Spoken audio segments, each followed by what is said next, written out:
इकराम और मेरे अजीज साथियों, अस्सलाम वालेकुम। हमारा काफिला इस अज़्मो यकी से निकलेगा, जहाँ से चाहेगे रास्ता वहीं से निकलेगा। वतन की रेत मुझे एड़िया रगड़ने दे, मुझे यकीन है कि चश्मा यहीं से निकलेगा। मैं मोहम्मद ज़ीशान मुझसे मोहब्बत और उसकी तरक्की के मुतालिक अपने ख्यालात पेश करना चाहता हूँ। आज़ादी आज़ादी का सही मतलब वही समझ सकता है कि जिससे कभी गुलामी की हो। हम सब खुशकिस्मत है कि हम आज़ाद भारत में पैदा हुए। यूँ तो आज़ादी की लौ 1857 में ही जल चुकी थी, जो मशाल बनकर 1947 में जिसने हमारे देश को आज़ादी दिलाई। मैं पहले की मिसाल देकर समझाना चाहूँगा कि जब हम फिरंगियों के फेरे में फंस गए थे तो रंग बसंती चोला की एक आवाज़ पर टोलों के टोले उमड़ आते थे और इनकलाब जिंदाबाद के नारों से आने वाला 5-5 डिग्री का तूफान अंग्रेजी अफसरों की जड़ों में तूफान ला देता था। तब लोग मर जाते थे, मिट जाते थे, लेकिन अपनी हुब्बुल वतनी साबित कर रहे होते थे। लेकिन आज देश मर जाने को, मिट जाने को, फांसी पे चढ़ जाने को नहीं कहता। मेरे ख्याल में अगर कोई शख्स अपना काम पूरी ईमानदारी, पूरी मेहनत, पूरी लगन के साथ करे ना, तो वही सबसे बड़ा देशभक्त है। मैं नहीं मानता कि व्हाट्सएप और फेसबुक और इंस्टाग्राम की डीपी को 3 रंग में रंगना ही मुझसे मोहब्बत है। और अगर आप कहेंगे कि साल में 2 बार हाथ में तिरंगा पकड़ना ही मुझसे मोहब्बत है, तो मैं आप सबसे पूछना चाहूंगा कि फुटपाथ पे रहने वाला वो गरीब बच्चा ट्रैफिक की छांव में नंगे पांव तिरंगा बेच रहा होता है, ये उसकी देशभक्ति है? ये उसकी देशभक्ति नहीं, ये उसके पेट के भूख की शक्ति है जो उसे ऐसा करने पर मजबूर कर रही है, क्योंकि वो न मस्जिद को जानते हैं न शिवालों को जानते हैं। वो न मस्जिद को जानते हैं न शिवालों को जानते हैं। जो पेट के भूखे होते हैं ना, वो सिर्फ खाने के निवालों को जानते हैं।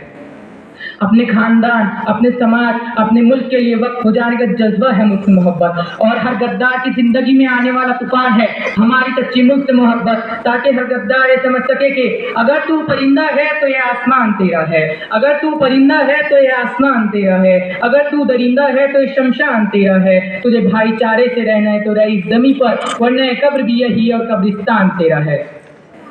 लेकिन हुब्बुल वतनी इज्जत तखनी होती है जब मुसीबत में फंसे लोगों की जान बचाने से ज्यादा हम सेल्फी लेकर अपने लाइफ बढ़ाने में लगे होते हैं।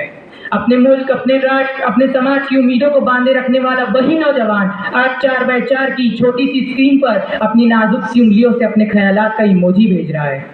क्या इसी दिन के लिए हमने आज़ादी हासिल की थी?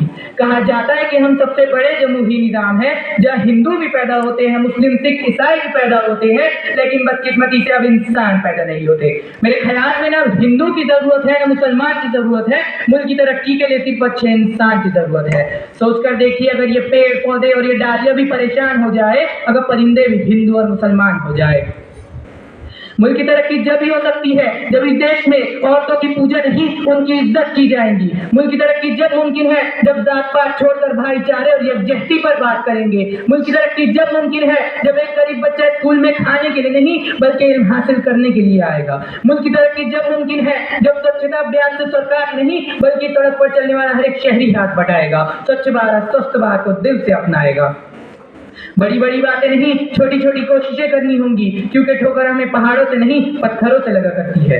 ये हमारे मुल्क की जिम्मेदारी नहीं कि हमें आगे लेकर जाए, ये हमारी अपनी जिम्मेदारी है कि हम अपने मुल्क को आगे लेकर जाए, अपने वतन को आगे लेकर जाए।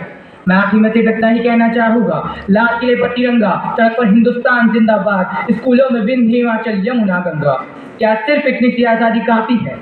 क्या सिर्फ इतनी सी आजादी के लिए वो चले उधारी को अपनी बाग में ब्रिटिश फौज से लड़ गया था और वो 23 साल का सरदार रंग बसंती चोला लगाकर फांसी पे चढ़ गया था? और क्या सिर्फ 1.5 कपड़े के लिए नेताजी ने हिटलर को आग दिखाई थी? और क्या सिर्फ बापू ने नोट पर छपने के लिए सीने पर गोली खाई थी? आजादी वो है जब पैरों को छालों का डर न हो सब कुछ सवालों का। आजादी वो है जब न सपनों के दरख्त पलने से डरे और न टूटी हुई चप्पलें डिजाइनर जूतों के साथ चलने से। आजादी वो है जब झुके हुए सिरों का मुकद्दर बदल जाए और झोपड़ियों के दिल से हवेलियों का डर निकल जाए। आजादी वो है जब हौसलों की चिड़िया मुश्किलों का पिंजरा तोड़ दे और क ABC से डरना छोड़ दे। आजादी वो है जब अंक के गीत गाते हुए गले से लहू ना आए और अमरूदों के मौसम में बारूदों की बू ना आए। और जीना हमारा हक है और ये हक बुनियादी है। घबराओ मत, बढ़ते रहो, बस अगले मोड़ पर थोड़ा सा आगे आजादी है। जय हिंद, जय भारत।